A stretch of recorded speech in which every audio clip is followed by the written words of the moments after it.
I know what you're gonna say. Fringy, where have you been this month?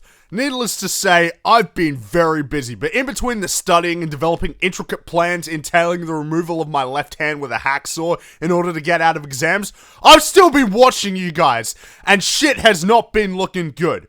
I have to say that these last few weeks have cemented in my mind that no matter how low the video game industry has sunk, the bar can always be lowered. Over the past few weeks, my opinion on the video game industry as a whole has dropped from the depths of the fucking Marina Trench down into the underworld. The bar has been lowered so much that Satan and all of his cronies are doing the fucking limbo underneath it. I always preserve a sliver of hope when it comes to the video game community, and I can't tell you why, despite how frequently the video game industry fails to defy my poor expectations, and regardless of how stupid some people reveal themselves to be, I guess somewhere deep down inside my jaded soul, I have faith in gamers. That faith has almost been firmly dashed. In the unlikely event that you're encased in carbonite for the past month, November has seen the release of multiple broken games. Halo the Master Chief Collection saw thousands of gamers, including myself, around the world staring at a matchmaking screen for half an hour holding our dicks in the hope that we could find a match. And most of us would have more luck trying to fuck Jessica Alba than get into a match. And the game not crash while we're playing in the middle of the game. Even 2 weeks into launch, shit still isn't stable. The patch they released didn't even fix all of the fucking issues. Assassin's Creed Unity was an absolute fucking disaster, like I called it months before launch.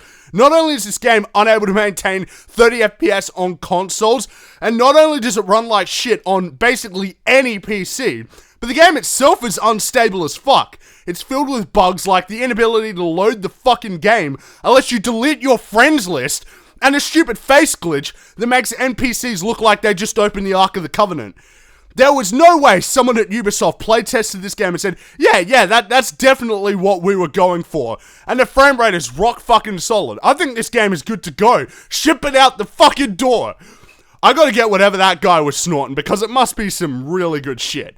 These are just two examples of games with unstable launches, bad PC ports, or all-around lack of polish. This would be bad enough on its own, and it is bad. But the worst fucking part, is the fact that gamers out there are overlooking these issues, or even worse still, defending this kind of behavior.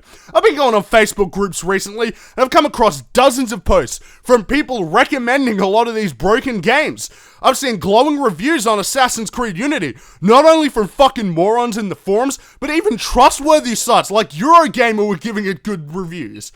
I've seen people claiming these issues that people were having in Halo were isolated, or that those bitching were just fanboys and liars. Now, I don't know about you, but what reason does someone like me have to lie about a game that I own, that I paid for with my own fucking money, to degrade a console that I own for the purposes of benefiting an opposing company that doesn't even know I exist? It's really the mark of a moron to pull a fanboy card when it's completely at odds with actual evidence. I posted my Halo review this week, and I decided to deduct points due to the shitty state of the multiplayer.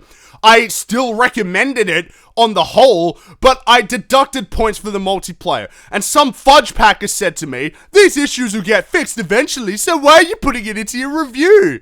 Well, correct me if I'm mistaken, fucker, but the review is meant to be an analysis of the game as it is, not what it will be later down the line, because how the fuck do we know what it will be like later down the line? I don't have my crystal ball in front of me. For starters, I bought the game at launch, it should work. And two, you're putting faith in companies that haven't earned your trust. These assholes released games in broken states, and you're going to turn around and say, don't worry guys, we can trust them. What reason do you have to say that? Because they offered a heartfelt apology? Fuck that shit.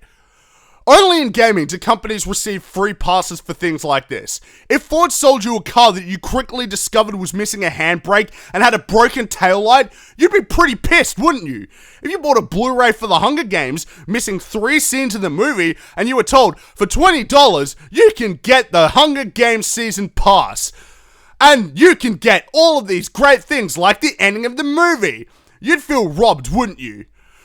When you go out and buy Halo, You shout its praises from the rooftops, a game that is objectively broken, and decry people like me who rightfully address the matchmaking issues as fanboys and liars, even though you're getting fisted. I'm gonna say it right now, those of you defending these issues are the bane of modern gaming. You can suck my fat hairy balls. I weep for the video game industry, honestly I do, and I hope I'm not the only person out there feeling like this generation is primed to fuck us in the ass.